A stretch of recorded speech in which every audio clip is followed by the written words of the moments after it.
나의 시대를 구원하는 유일한 대안. 아멘. 자, 여러분 요한복음 그 17장에 보면 예수님께서 십자가에서 고난 받으시고 죽으시기 전에 기도하신 내용이 나오거든요. 거기에 21절에 보면 예수님이 이렇게 기도하신 내용이 있어요. 예수님이 하나님과 하나이신 것처럼 모든 복음을 듣고 믿는 모든 사람들이 우리와 삼위일체 하나님과 하나 되기를 원합니다. 이렇게 예수님께서 기도하신 내용이 나와요. 예수님이 이 기도를 왜 하셨을까요? 예수님이 이 기도를 왜 하셨을까요? 그게 주님의 뜻이니까 하신 거예요. 질문이 어려웠나요? 그게 바로 주님의 뜻이었기 때문에 그렇게 기도하신 거예요. 그리고 이 뜻을 위해서 예수님은 기도하셨을 뿐만 아니라 모든 민족에게 이 뜻이 이루어지기 위해서 복음을 전하라고 오늘 우리에게 사명을 주신 것입니다. 여러분 여러분 우리가 기도할 때 기도가 무엇입니까? 이렇게 물으면 여러 가지로 대답할 수 있어요. 근데 오늘 말씀을 준비하다가 오늘 본문 말씀을 이렇게 우리 성도님과 나누려고 준비하다가 갑자기 그런 마음이 들더라고요. 예수님께서 모든 사람들이 하나님과 하나 되기를 기도하셨다. 그게 주님의 뜻이었고, 그래서 하나님 앞에 자기가 원하시는 뜻을, 또 그게 아버지 하나님의 뜻이기도 했고 기도했고 본인이 그렇게 기도하신 대로 행하셨단 말이죠. 그게 바로 주님의 마음이었기 때문에 여러분 바로 이겁니다. 기도는 바로 우리의 열망이에요. 우리의 열망을 하나님께 표현하는 것이 기도입니다. 그리고 기도는 우리의 소원이기도 해요. 그렇죠? 기도의 내용들은 바로 우리의 소원들이에요. 또 기도의 내용들은 내가 열정을 갖고 있는 거가 우리의 기도의 내용들이에요. 그런 의미로 보면 기도는 바로 우리의 열정이라고 말할 수가 있는 거죠. 또 기도에는 우리의 사랑이 담겨 있어요. 그래서 우리가 사랑하는 것을 위해서 기도한단 말이죠. 그러므로 여러분 기도는 곧 우리의 삶이 그대로 하나님 앞에 반영되어 나타내게 하는 것이 바로 기도의 또한 모습이라는 것을 여러분들 깨달으시길 바랍니다. 자, 그런데 보세요. 우리가 내 안에 어떤 열망이 있어요. 우리는 그래서 기도했으면 오늘 예수님께서도 본인이 기도하신 대로 그대로 행하고 사셨잖아요. 그러니까 기도는 우리의 삶이거든요. 여러분 혹시 지금 숨 쉬고 계시죠? 숨 안 쉬고 계신 분 계세요? 네, 없으시죠? 숨 안 쉬고 계신 분은 여기에 계시면 안 됩니다. 여기 계시면 안 되시고 저기 영안실에 계셔야 돼요. 자, 그런데 우리가 다 숨을 쉬고 있단 말이에요. 여러분 혹시 숨 쉬는 것이 자연스러우세요? 아주 억지로 쉬고 계세요? 자연스럽죠? 막 숨 쉬려고 노력하세요? 애쓰십니까? 아니죠. 그럼 여러분 정상인 거예요. 네. 정상적인 사람은 숨 쉬는 거를 어렵지 않아요. 일부러 숨 쉬려고 애쓰지 않습니다. 자, 그런데 숨 쉬려고 애써야 하는 사람이 있어요. 어떤 사람일까요?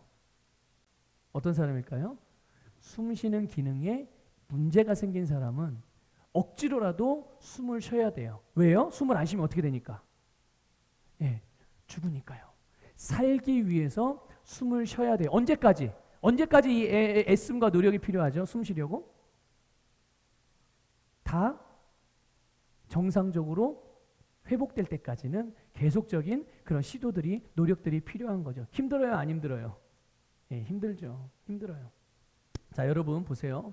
우리가 하나님 앞에 우리의 모든 마음을 내어드려서 기도해요.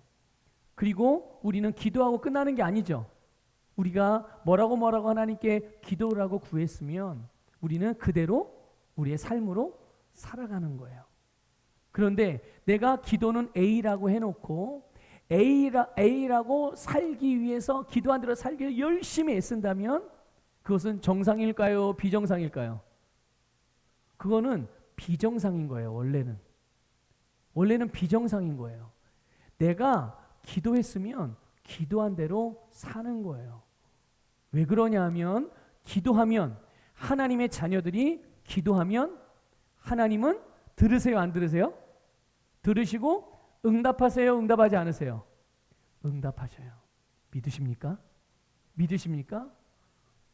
이거를 믿는데 당연히 믿으니까, 그러니까 믿는 게 정상인 거죠. 믿는 게 정상이니까 기도한 대로 행동하고 기도한 대로 말하고 기도한 대로 살아가는 것이 너무 자연스러워요. 그런데 기도한 대로 살아가지 못해요. 그래서 기도한 대로 살아가려고 열심히 노력하고 애써요. 힘들어요. 부담이 돼요. 버거워요.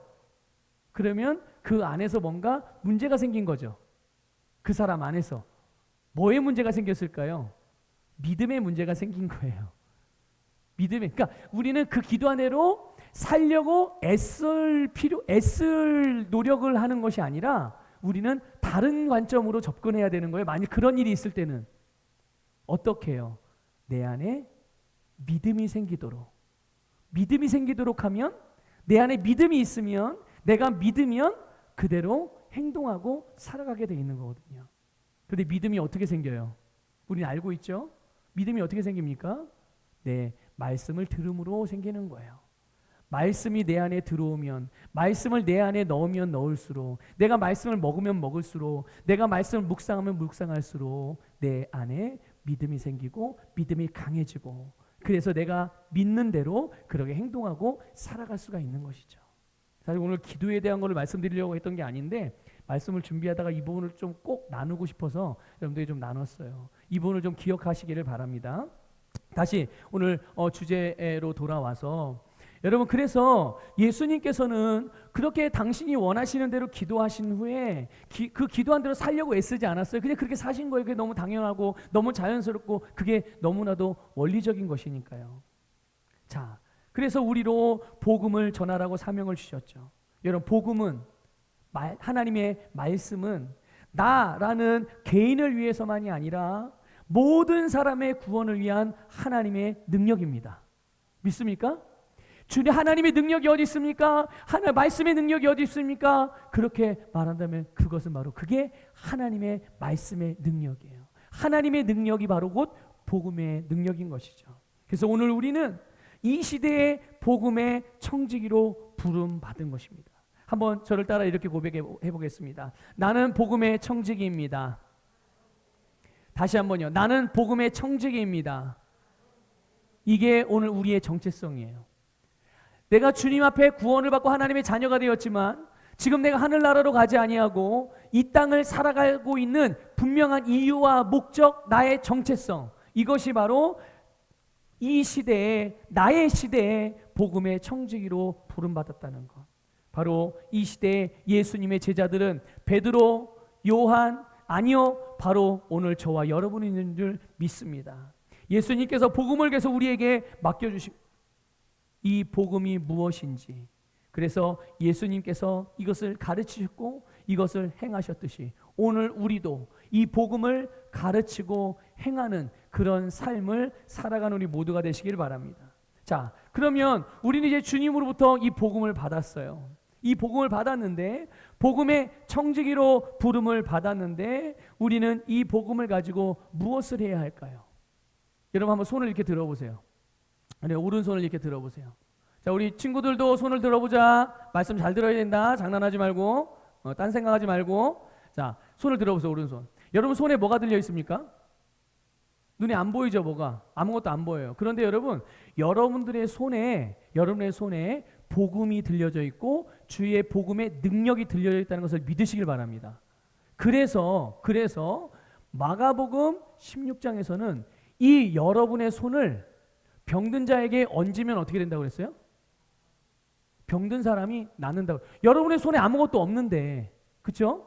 눈에 보이는 게 없는데, 그러나 이 손에 주의 복음과 주의 능력이 있음을 믿으시기를 축복합니다. 여러분, 이 손을 함부로 놀리시면 안 돼요. 함부로 막 못 살게 굴면 안 되신다고요. 이 손으로 거룩한 일을 행하시기를 주님의 이름으로 축복합니다. 자, 그럼 이제 우리가 이렇게 이 복음을, 우리가 받은 이 복음, 우리가 가진 이 능력을 가지고, 말씀을 가지고 여러분은 무엇을 하고 계세요? 요즘에 여러분, 이 복음을 가진 여러분들이 복음을 가지고 무엇을 하며 살아가고 계십니까? 이 복음을 가지고, 이 말씀을 가지고 내가 별로 뭘 특별하게 한 게 없는데 그렇다면 이건 이제 문제가 있는 거예요. 예.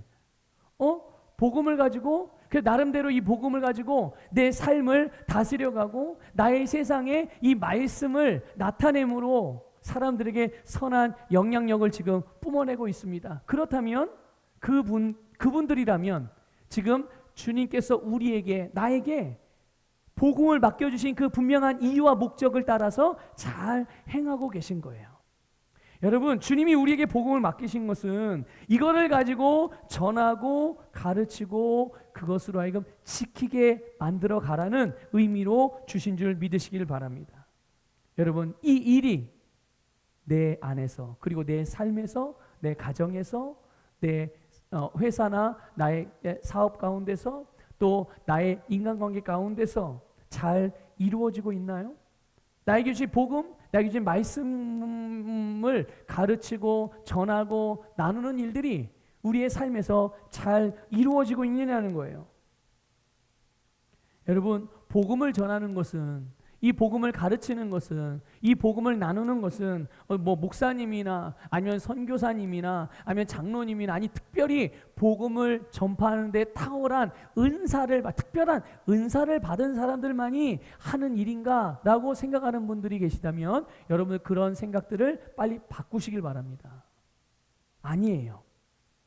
만약에 그렇다면 목사님, 선교사님, 장로님 아니면 특별한 복음의 복음 증거를 하는 은사를 받은 사람들만이 복음을 전하는 사명을 받고 그런 사람들만이 할 수 있는 일이라면, 만약에 그렇다면 주님은 복음을 그런 사람들에게만 맡기셨을 거예요. 그리고 그런 사람들만 구원하셨겠죠. 그렇죠? 그러나 주님은 모든 믿는 사람들에게 복음을 주셨어요. 아니, 모든 믿는 사람들에게가 먼저 아니죠.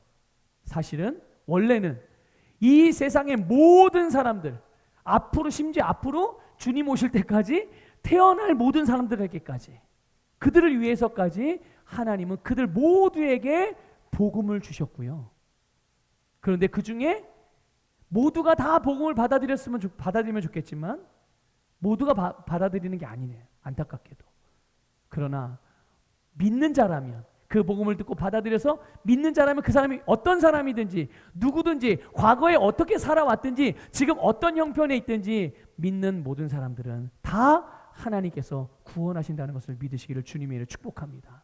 그 구원이 우리의 구원과 동시에 우리에게 나를 지금 구원하신 그 복음, 그것이 함께 우리에게 주어져서 나를 통해서 그 복음이 또 다른 세상에게, 또 다른 사람에게 전달되어지고 알려지고 선포되어지는 귀한 사명을 주신 줄 믿으시기를 주님의 이름으로 축복합니다. 그러니 목사의 직분을 가지고 복음을 전하는 저나, 신앙생활을 하고 있는 저나, 여러분 평신도로서 여러분 믿음을 가지고 복음을 전하고 또한 복음을 말씀대로 살아가며 축복을 누리는 구원의 삶을 살아가는 여러분들이나 우리 모두가 오늘 우리의 시대, 내가 살아가고 있는 이 시대에 예수님의 제자요, 주님의 말씀의 청직이요, 예수 그리스도의 대사요, 하나님의 백성들로 부름받았음을 믿으시기를 주님의 이름으로 축복합니다.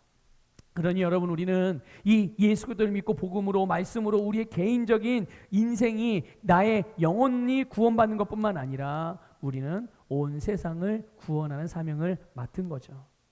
우리는 이 시대, 우리의 세상, 여러분 각자의 세상에 유일한 복음 전파자라는 그런 마음을 가지고 여러분의 삶을 살아야 해요. 여러분 생각해 보세요. 지금 내가 살아가고 있는 나의 세상을 누구에게 맡겨주셨습니까? 하나님이. 나에게 맡겨주셨어요.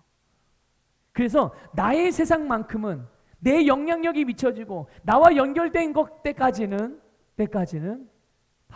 내가 바로 주님의 복음으로 구원시킬 세상이고, 그 나의 세상 안에 있는 그런 세상의 입장에서 보면 바로 우리 자신이 그들의 구원을 위한 유일한 대안이라는 거예요. 믿습니까? 그래서 오늘 우리는 우리의 하루하루 매일매일의 삶을, 아니 우리 각자의 인생을 이렇게 거시적이고 영원한 관점에서, 복음의 관점에서, 하나님의 관점에서 놓고 보게 될 때 여러분, 우리의 한 분 한 분 한 분은 이 세상에 어떤 것과도 바꿀 수 없는 존귀하고 영광스러운 하나님의 백성들임을 깨달으시기를 주님의 이름으로 축복합니다. 그래서 하나님께서 나에게 주신 세상은 그 누구도 아니라 나를 통해 구원받고 나를 통해 복을 받고 나를 통해 변화를 받는 거예요. 그렇기 때문에 우리는 세상을 구원하기 위한 그런 세상의 구원을 위해 최선을 다하며 살아가는 것이 우리의 마땅히 살아가야 되는 모습임을 믿으시기를 바랍니다. 여러분 아까도 잠깐 언급했지만 온 세상을 향한 하나님의 뜻이 무엇일까요? 온 세상을 향한 하나님의 뜻. 우리 알고 있지만 또 말씀으로 다시 한번 또 확인해서 우리의 심령에 다시 한번 각인시켰으면 좋겠어요. 디모데전서 2장 4절입니다. 같이 읽겠습니다. 시작. 하나님은 모든 사람이 구원을 받으며 진리를 아는 데 이르기를 원하시느니라. 아멘. 그렇습니다. 하나님은요 착한 사람만이 아니에요. 좋은 사람만이 아니에요. 모든 사람이 구원받기를 원하고요. 단순히 영혼이 구원받는 것만이 아니라 진리를 아는 데 이르기까지 원하시는 거예요. 이게 무엇일까요? 주님과 같이 기능하는 데까지, 하나님과 같이 기능하는 데까지. 예수님께서 요한복음에서 기도하신 내용, 바로 성부 하나님, 성자 하나님, 성령 하나님, 삼위일체 하나님과 온전히 하나 되어지는 이런 놀라운 역사, 이것이 주님께서 원하시는 부분이거든요. 그래서 하나님께서 이것을 모든 사람이 구원받기를 원하시기에, 그래서 우리 각자가 이 세상에서 잘 먹고 잘 살기만 하는 것이 아니라 우리 한 사람 한 사람의 개개인의 인생만이 아니라 모든 사람이 구원받기를 원하시는 거예요. 여러분, 거듭난 우리는 누구의 거죠? 우리는 주님의 거예요. 한번 고백합시다. 나는 주님의 것입니다. 나의 가정도 주님의 것입니다. 나의 기업도 주님의 것입니다. 나의 자녀도 주님의 것입니다. 내 돈도 주님의 것입니다. 목소리가 왜 작아지세요? 왜 돈이 주님의 거라니까 왜 제 목소리가 작아져요? 여러분, 돈도 주님의 거예요. 자, 다시 한번 고백할게요. 나의 시간도 주님의 것입니다. 내 미래도 주님의 것입니다. 네, 주님의. 다 내게 속한, 이건 다 주님의 것이고 하나님이 나에게 맡겨주신 거란 말이죠. 자, 그러면 우리는 주님의 것이니, 우리는 하나님이 우리에게 주신 모든 하나님의 자원을 가지고 오직 하나님의 영광을 위하여 살아가는 존재임을 믿으시기를 축복합니다. 그렇다면 이제 우리는 주님의 것이니 주님의 마음과 내 마음이 분리되거나 다르거나 나누어지는 게 맞겠어요? 하나 되는 게 맞겠어요? 네, 당연히 하나 되는 게 맞죠. 그게 정상적인 거예요. 그런 사람들이 삶을 살아갈 때 갈등이 없는 겁니다. 부부 사이에 왜 갈등이 생겨요? 왜 갈등이 생깁니까? 서로 생각이, 사실은 다른 거가 아니에요. 생각이 다르기 때문에 그런 거예요. 만약에 생각이 어느 한쪽으로 딱 합쳐지면은 갈등이 생겨요, 안 생겨요? 갈등이 생길 수 없어요. 여러분, 신앙생활을 하다가 갈등이 생기는 이유는 하나님의 생각과 내 생각이 다르기 때문에 그래요. 하나님의 의지와 내 의지가 다르기 때문에 그래요. 그럼 이 갈등이 없어지려면, 난 갈등하고 싶지 않아. 나 그냥 편안하고 평안하고 정말 기쁘고 행복하게 하나님과 살아가면서 그런 신앙생활하고 싶어. 그럼 어떻게 하면 되죠? 답은 간단해요. 내 생각이 하나님과 하나 되는, 하나님의 생각을 내 생각으로 하나가 되게 만드는 거는, 여러분 그런 시도는 아예 애초에 하지 마세요. 그렇게 되지도 않지만 그렇게 되면 큰일 납니다. 만약에 하나님의 생각과 내 생각이 다른데 하나님이 내 생각에 맞춰주시면, 여러분 이 세상은 풍지박산 납니다. 네. 우리는 세상을 다 모르잖아요. 그렇죠? 여러분, 내일 여러분들에게 어떤 일이 일어날지 아세요? 몰라요. 하나님은 아세요, 몰라요? 아시죠? 하나님은 아세요. 그러면 알고 계신 하나님의 생각을 따르는 게 맞아요? 모르는 내 생각을 따르는 게 맞아요? 예, 아는 하나님의 생각을 따르는 게 맞는 거죠. 그래서 여러분, 하나님의 생각과 여러분의 생각이 하나 되면 갈등이 일어나지 않아요. 여러분, 하나님의 소원, 그것이 여러분의 소원이 되기를 주님의 이름으로 축복합니다.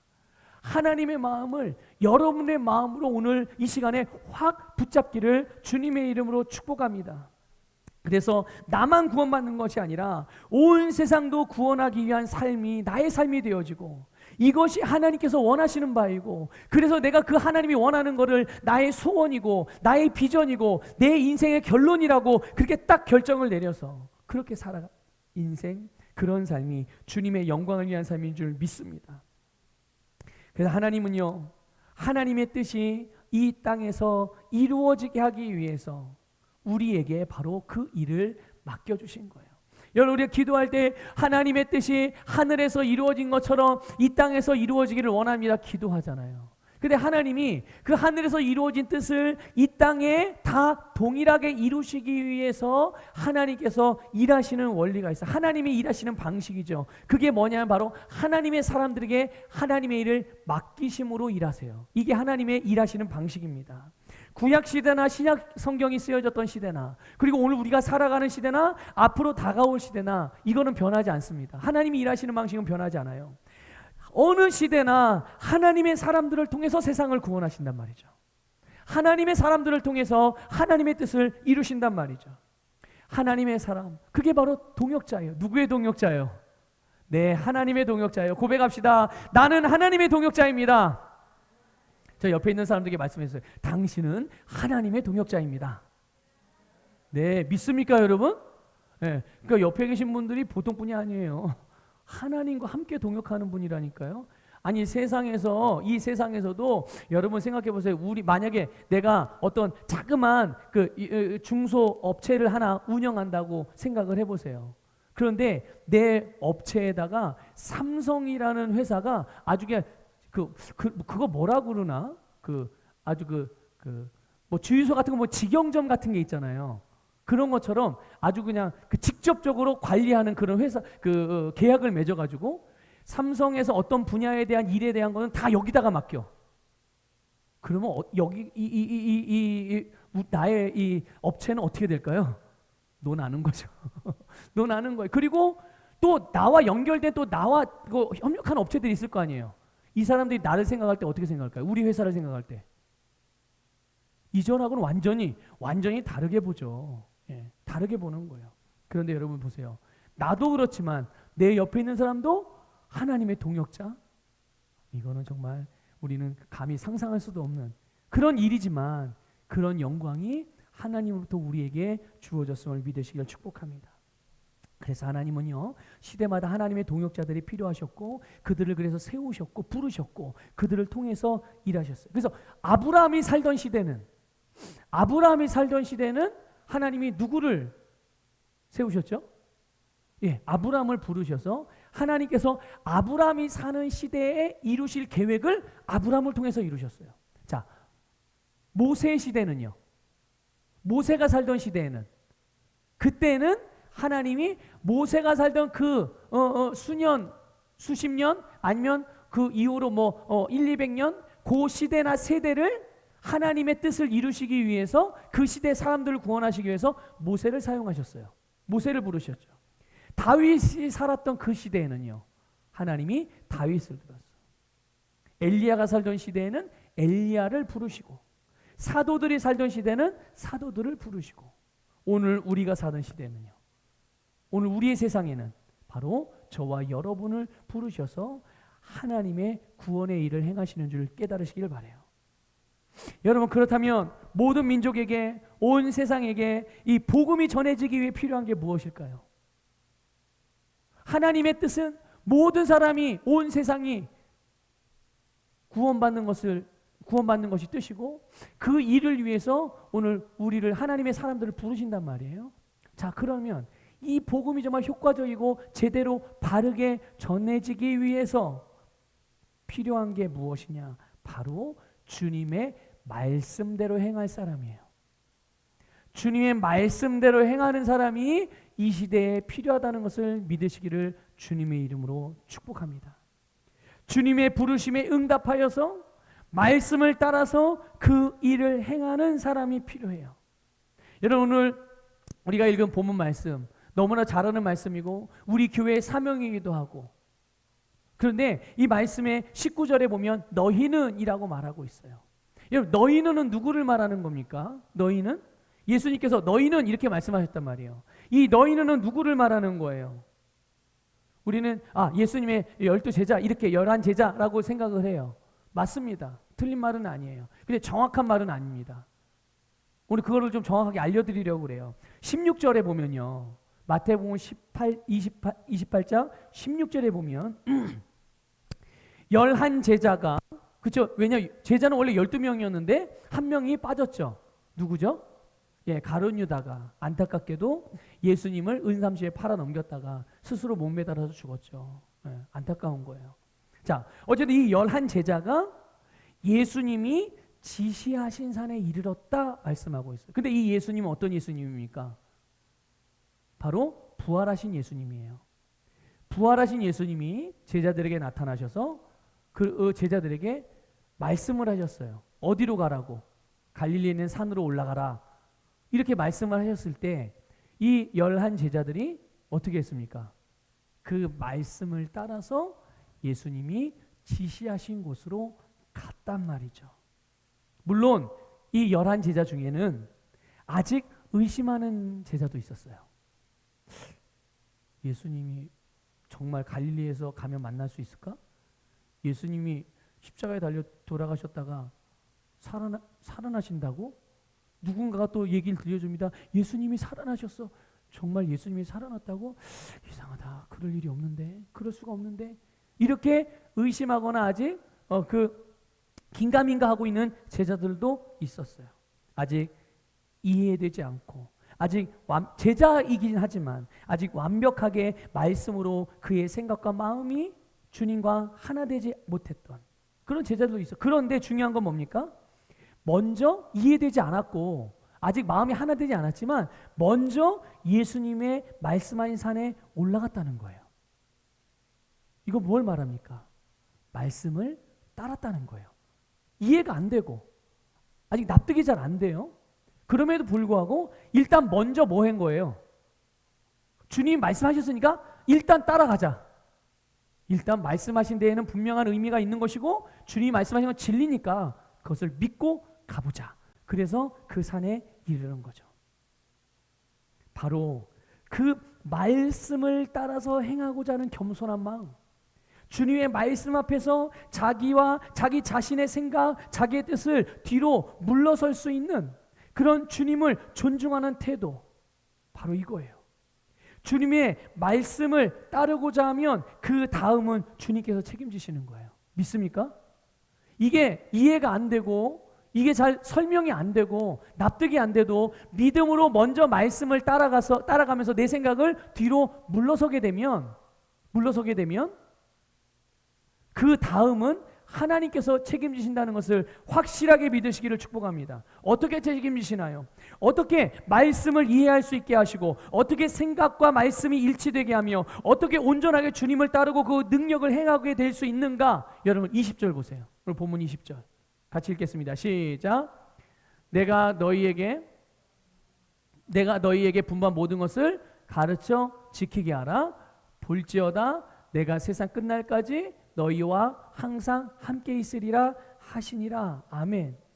여러분 보세요. 바로 성령을 보내주셔서 성령님이 우리를 주님께서 원하시는 모습으로 온전하게 행하게 도우신다는 것을 믿으시기를 축복합니다.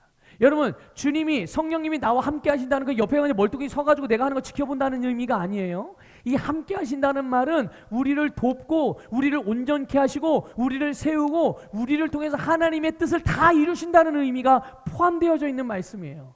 그러니 여러분 오늘 제자들처럼 이렇게 말씀을 듣는 것만이 아니라 말씀을 듣고 이해가 안 된다고 그냥 뒤로 물러서고 아니 말씀보다 하나님보다 나를 더 생각해서 내 뜻대로 행하는 것이 아니라 먼저 내 생각과 내 의지를 뒤로 물리고 하나님의 말씀을 따라 행하고자 하는 그 겸손하고 하나님을 존중하는 그런 태도를 가지고 말씀을 따라 행하는 사람들, 이것이 중요한 거예요. 이것이. 그리고 그 뒤는 누가 책임진다고요?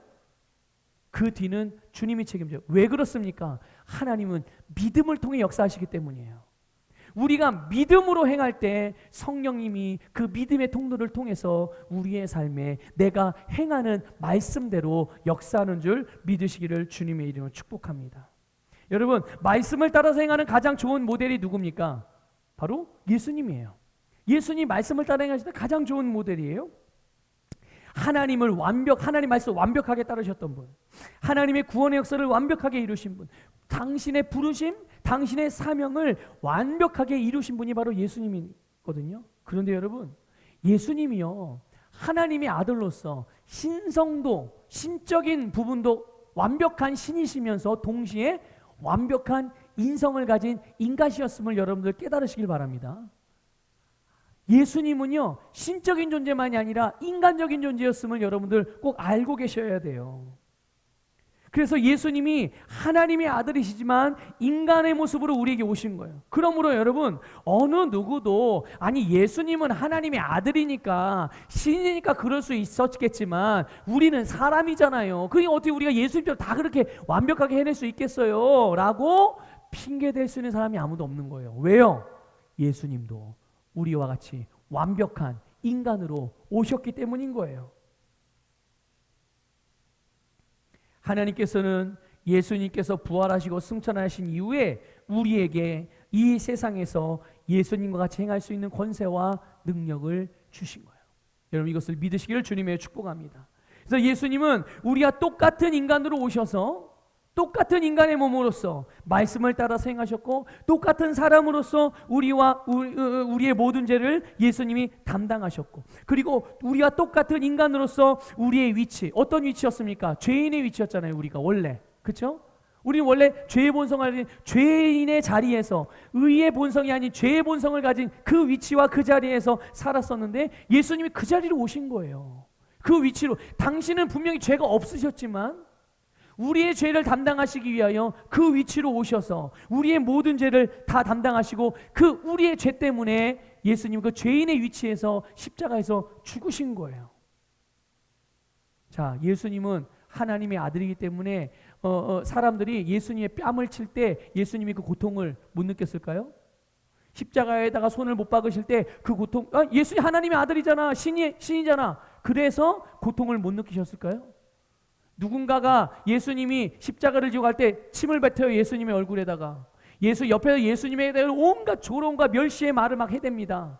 그때 예수님은 하나님의 아들이니까 수치스러워하지 않으셨을까요? 부끄럽지 않으셨을까요? 속된 말로 쪽팔리지 않았겠냐는 거예요. 이 수준을 완전히 넘어서신 것이죠. 누군가가 여러분들을 멸시하면 여러분 얼굴에 침을 뱉었다고 생각해 보세요. 패하고. 그리고 여러분들을 향해 삿대질하면서 온갖 비난과 조롱으로 여러분들을 완전히 그냥 비참한 그런 비참하게 만든다고 생각을 해보세요. 얼마나 부끄럽고, 얼마나 그 자리를 피하고 싶고 도망치고 싶고, 그런 마음 안 들게. 그러니까 예수님은 하나님의 아들이니까 그런 마음이 안 들었겠냐는 거예요. 아니에요. 예수님은 우리가 당하는 고통, 우리가 당하는 순환, 우리가 당하는 부끄러움, 이 모든 것을 똑같이 예수님도 당하셨어요. 예수님이 겪으신 거죠. 우리 사랑하는 성도 여러분 무엇으로 인해서 고통을 받고 계시고 어려움을 당하세요? 뭐 때문에 여러분 살아가면서 힘들어 하십니까? 어떤 문제가 여러분들을 힘들게 하고 여러분들을 정말 고단하게 만듭니까? 그게 영혼의 문제이든 아니면 여러분들의 어떤 인생살이의 삶에 대한 문제이든, 그 모든 우리가 겪을 수 있는 모든 고통을 예수님이 똑같이 당하셨다는 것을 여러분들 기억하십시오. 나만 당한 게 아니에요. 내 옆에 있는 사람도 당하지만 무엇보다 예수님도 그런 부끄러움, 그런 안타까움, 그런 아픔들 다 겪으셨어요. 그 고통, 예수님이 당하신 그 고통의 절정, 그게 어디에서 우리가 알 수 있습니까? 예수님이 십자가에서 달려 돌아가시고 마지막에 운명하실 때, 정말 예수님 한이 맺히진 않았겠지만, 그러니까 우리식으로 표현하면 한 맺힌 절규를 하시잖아요. 으악 하고 돌아가시는 그때 마지막으로 하신 말씀이 있죠. 그게 무엇입니까? 엘리 엘리 라마 사박다니. 엘리 엘리 라마 사박다니. 이 무슨 뜻이죠? 나의 하나님, 나의 하나님. 하나님이 누구의 하나님이에요? 예, 내 하나님이죠. 예수님도 하나님은 나의 하나님, 나의 하나님, 나의 하나님. 어찌하여 나를 버리시나이까? 이게 죄는 이렇게 하나님으로부터 버림받게 만들어요. 근데 그거를, 그러니까 우리가 인간이 당하는 모든 고통은 어디서부터 시작된 거예요? 원래 죄로부터 시작된 거거든요. 그렇기 때문에 예수님은 모든 사람들이 겪게 되는 고통의 근원, 이 고통을 만들어내는 발생지, 근원지, 그게 그 죄인 것을 아시고 그 죄를 예수님이 다 가져다가 당신의 몸과 당신의 영혼에 새겨서 그것을 가지고 죽임을 당하신 거예요. 왜 그랬겠습니까? 왜 굳이 예수님이 그 고통을 다 가져가시면 당신이 고통스러워하셨죠? 왜? 왜냐하면 우리에게 있는 고통을 가져가심으로 우리는 더 이상 그 고통을 당하지 않게 하시기 위해서예요. 그런 고통스러운 인생을 살지 않고 그런 고통스러운 지옥에 가지 않고 정말 생명 안에서 영원한 하나님의 나라뿐만 아니라 그 영생의 복을 우리가 살아가는 이 세상에서도 누릴 수 있게 하기 위해서, 그래서 우리에게 그 모든 문제로부터 구원해 주시기 위해서 예수님이 십자가에서 그 고통을 절규하시면서까지 그 고통을 감내하시며 대신 담당하신 줄 믿으시길 바라요. 그래서 모든 믿는 자들은 구원을 받으셨어요. 모든 믿는 자들은 구원을 받는 거예요. 예수님은 십자가의 고통을 당하시며 온갖 부끄러움과 그 수치스러움을 당하셨지만 절대로 그것을 개의치 않았단 말이죠.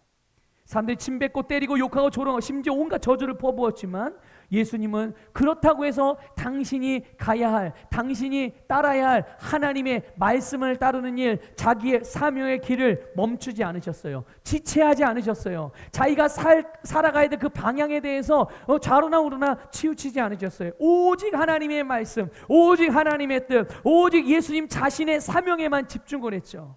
그 사명이 무엇이었습니까? 오직 집중하셨던 그 하나님의 뜻이 무엇이었습니까? 우리를 포함한 온 세상 모든 사람을 구원하는 일. 여기에 예수님은 모든 것을 집중하신 거예요. 이 모든 일들을 예수님이요 인간의 모습으로 행하셨다는 것을 기억하십시오. 사람으로 행하셨다는 것을 기억하십시오. 그러니 여러분, 오늘 우리도 주님께서 맡긴 이 사명을 감당할 수 있는 거예요, 없는 거예요? 네, 감당할 수 있는 거예요. 하나님은 우리에게 할 수 있는 것만 시키신다니까요. 절대로 할 수 없는 건 시키시지 않으세요. 예수님께서 이렇게 인간의 모습으로 말씀을 따라서 행하셨을 때, 사명을 따르셨을 때 하나님께서 인간이신 예수님을 죽은 자 가운데 살리셨죠. 죽은 자 가운데 살리시고, 그리고 주님은 하늘로 올라가셨어요.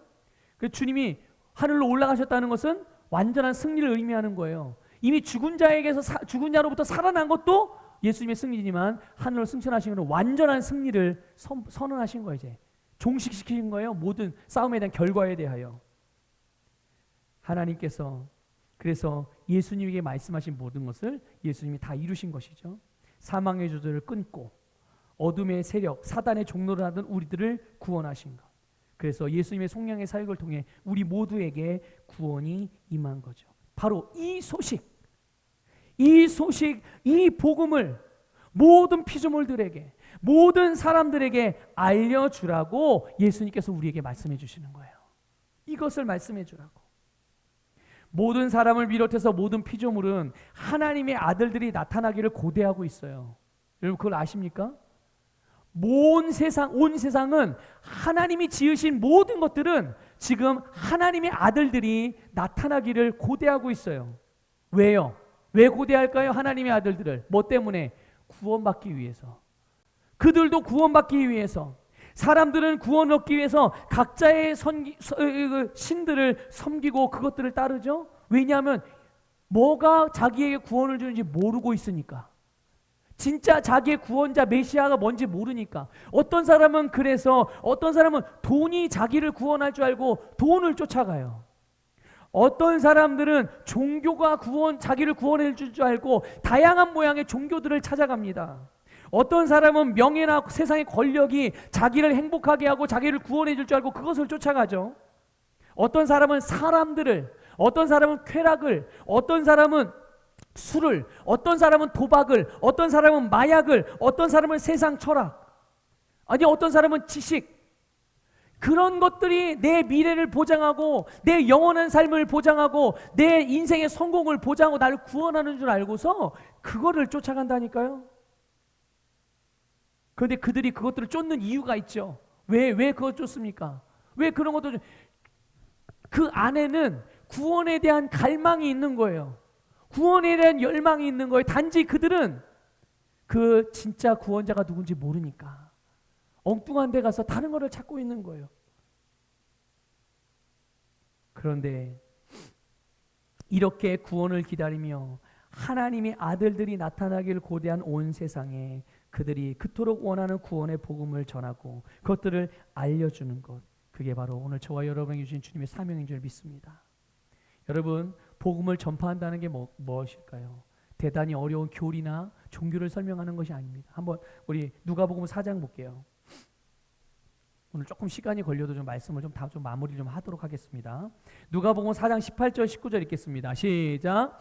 주의 성령이 내게 임하셨으니 이는 가난한 자에게 복음을 전하게 하시려고 내게 기름을 부으시고 나를 보내사 포로된 자에게 자유를, 눈먼 자에게 다시 보게 함을 전파하며 눌린 자를 자유롭게 하고 주의 은혜를 전파하게 하려 하심이라 하였더라. 아멘. 여러분, 복음을 전한다, 복음을 전파한다라는 표현들이 나오죠. 이게 무슨 뜻이냐면 이런 거예요. 쉽게 말하면 알려준다는 의미입니다. 강하게 외친다는 의미예요. 선포한다는 의미거든요. 그래서 복음을 전하는 거는 그 사람들이, 복음을 전하는 대상들이 있는데 그들이 고통받고 있는 것으로부터 구원받을 수 있다는 것들을 알려주는 거예요. 구원받을 수 있다고 선포해 주는 겁니다. 그래서 가난한 사람에게 부요해질 수 있다라고 말해주는 거예요. 알려주는 거예요. 병든 사람에게 나을 수 있다라고 알려주는 거예요. 억울해서 억눌려가지고 답답해하는 사람들에게 자유로워질 수 있다라고 알려주는 겁니다. 여러 가지 문제들로 인해서 인생이 얼기설기 묶여있는 자들에게 그 모든 문제들을 해결할 수 있다라고 말해주는 거예요.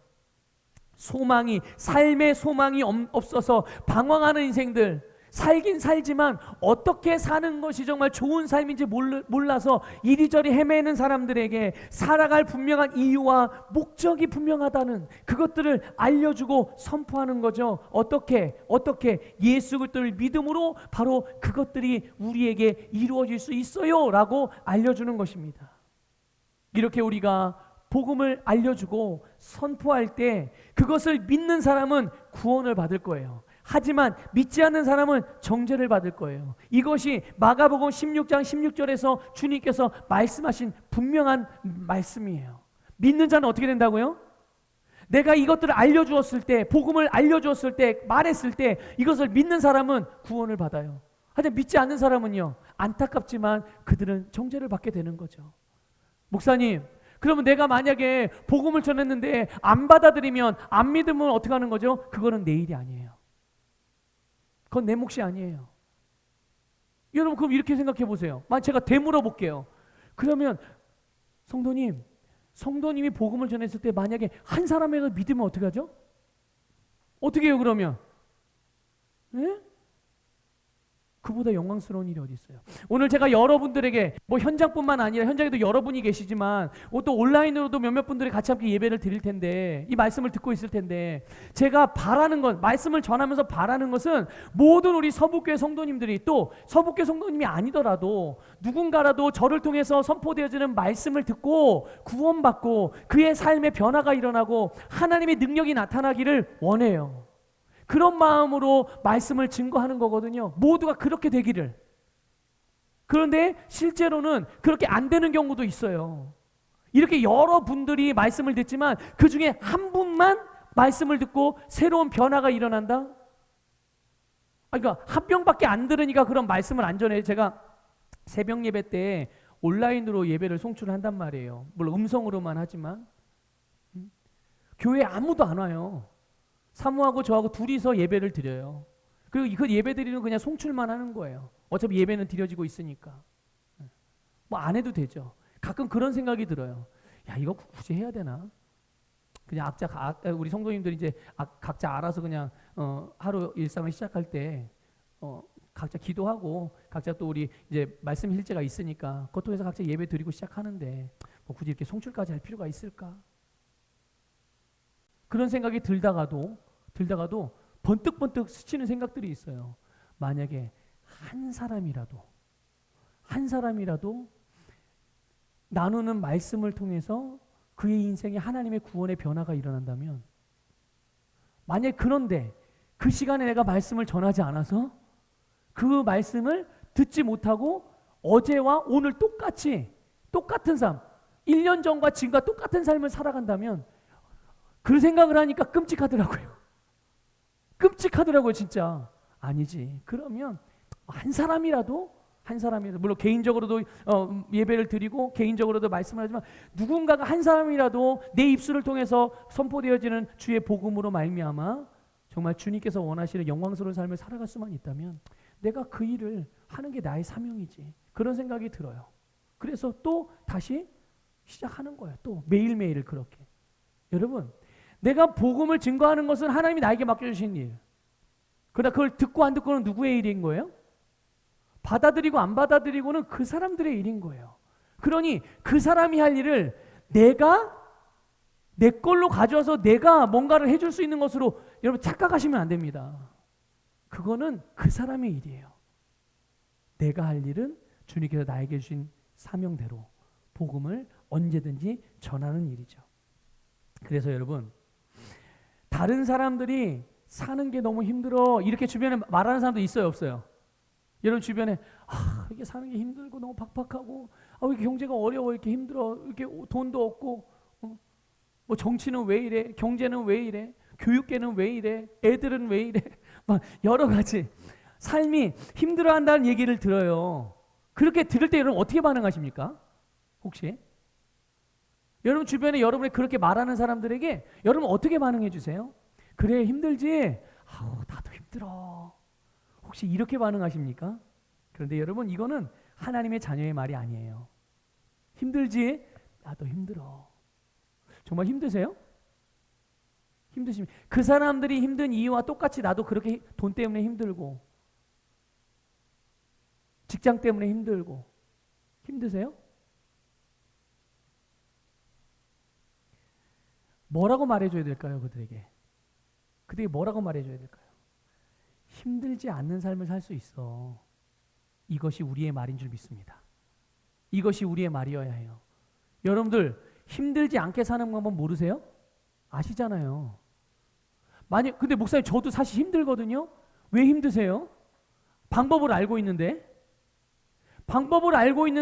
계속 힘들게 살고 있다면 내가 방법을 알고만 있지 그 방법대로 안 사니까 그런 거예요. 그럼 간단하죠. 어떻게 하면 됩니까?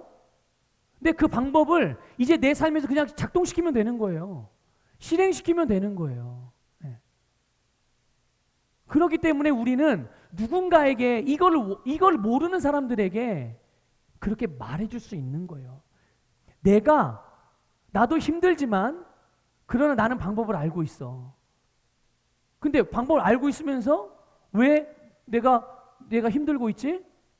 그건 내가 그렇게 안 살았으니까. 그럼 어떻게 하면 되는 거예요? 나부터 그렇게 하면 되죠. 그러니 여러분 누군가가 그렇게 이야기할 때 힘들지 않을 수 있는 구원받을 수 있는 길이 있어 라고 말해요. 상황이 너무 안 좋아가지고 환경이 너무 안 좋아져서 나도 그냥 이 상황에 맞춰서 세상의 흐름에 맞춰서 살아갈 수밖에 없겠네 이렇게 말하는 사람들이 있단 말이죠. 누군가가 그렇게 말할 때 우리는 우리는 상황과 환경과 상관없이 내가 살고자 하는 삶을 살 수 있고 더 나아가서 아예 그 상황도 우리는 내가 바꿀 수도 있는 거야. 이렇게 이야기를 하는 게 우리의 마땅히 해야 될 말인 줄 믿습니다. 네. 그럼 사람들이 희한하게 보겠죠? 네. 희한하게 보고 안 희한하게 보고는 그 사람들의 목. 하지만 이것이 우리의 분명한 믿음이고 이것이 내가 아는 바이고 이것이 내가 살아가는 바이고 이것이 하나님께서 나에게 주신 능력이니까 나는 그렇게 사는 거예요. 그렇게 말하고. 여러분 담대하게 말씀을 전파하십시오. 담대하게 말씀을 말해 주십시오. 그리고 담대하게 여러분의 말씀대로 행동하십시오. 거기에 바로 능력이 나타나게 되는 거예요. 오늘 우리가 분명히 알아야 되는 게 있어요. 반드시 모든 삶에서 한순간도 잊어버리지 말아야 되는 진리. 그것은 뭐냐면 바로 하나님께서 예수님을 통해서 우리를 위해서 행하신 일들이 있는데 그것으로 말미암아 일어난 결과. 하나님이 예수님을 통해 행하신 일로 말미암아 우리에게 일어난 결과, 우리에게 주어진 결과. 여러분 이걸 절대로 잊지 마십시오. 가난한 자에게는 어떤 일이 일어났습니까? 부욕해 되는 일이 일어났어요. 병든 자에게는요, 치료되는 일이 일어났어요. 죽은 자들에게는요, 살아나는 일이 일어났어요. 그렇죠? 네. 실패한 인생에게는 성공하는 인생이 됐어요. 이게 하나님이 예수님을 통해 우리에게 행하신 일의 결과. 여러분 이걸 절대로 잊지 마시기를 주님의 이름으로 축복합니다. 그래서 예수 그리스도를 통해 모든 사람의 구원의 길이 열렸고 누구든지 복음을 듣고 믿으면 그 사람은 구원을 받는다는 이 진리를 잊지 마십시오. 모든 죄와 어둠의 권세는 무너졌고 모든 피조물은 마귀로부터 해방됐고 예수님께서 모든 것에 대하여 승리하셨어요. 죄, 사탄, 사망의 저주, 질병, 가난, 인생의 모든 문제들로부터 주님이 승리하셨어요. 그리고 승리하신 것뿐만 아니라 당신만 승리하신 것이 아니라 하나님께서 모든 믿는 자들에게 그들의 세상을 다스릴 수 있는 권세를 주셨죠. 어떻게 해요? 먼저는 예수님의 모든 이름 위에 뛰어난 이름을 주셨고 우리에게 그 예수의 이름을 사용할 수 있는 권리를 주셔서 우리로 그 이름의 능력으로 선포하고 말하고 행하게 하심으로 우리의 세상을 다스리고 정복할 수 있는 능력까지도 주셨단 말이죠. 그러므로 여러분 이 위대한 복음을, 이 위대한 말씀을 담대하게 선포하고 담대하게 행하여 온 세상이 기다리는 하나님의 아들로 여러분의 세상에 나타나시기를 주님의 이름으로 축복합니다. 그래서 여러분의 세상은 여러분이 가는 곳마다 여러분이 만나는 사람들마다 그들에게 자유가 선포되고 빛이 비춰지고 진리가 선포돼서 어둠 가운데 있는 사람들에게, 고통에 빠져 있는 사람들에게, 죄에 빠진 사람들에게 자유와 구원이 임하게 될 거예요. 누구를 통해서요? 바로 저와 여러분을 통해서. 물론 여러분 우리가 복음을 전하는 것은 우리의 능력으로 하는 게 아니에요. 인간의 지식, 지혜, 철학, 말주변으로 하는 게 아닙니다. 하나님의 능력으로 하는 거죠. 어떠한 견고한 진도 무너뜨리는 하나님의 능력, 그것이 여러분들이 전하는 복음, 여러분들이 살아가는 말씀에 있다는 것을 믿으십시오. 확신하셔야 해요.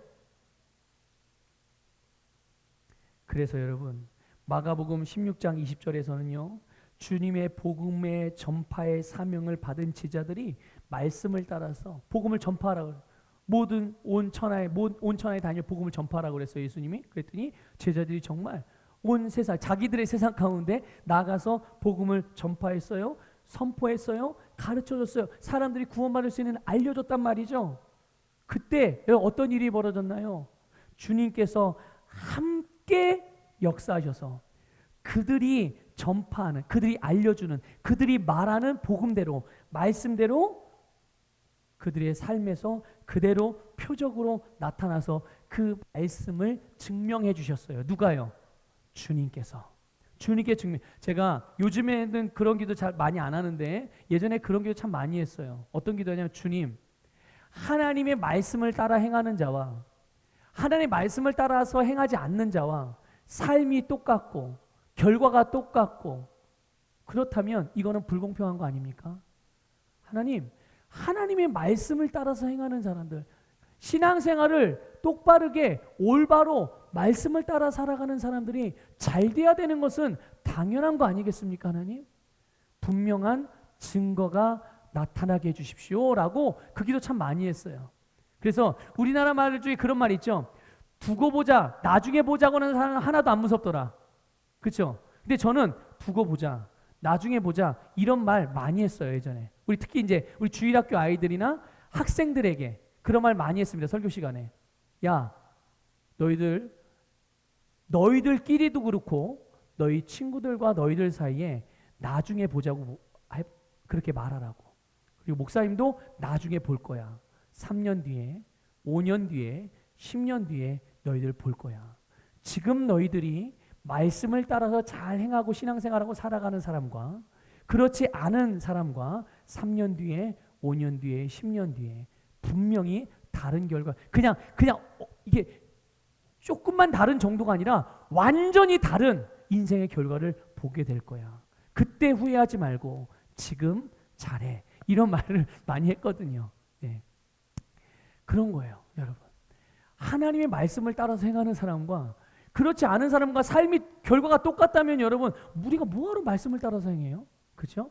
그런데 똑같아요, 달라요? 분명히 다르죠.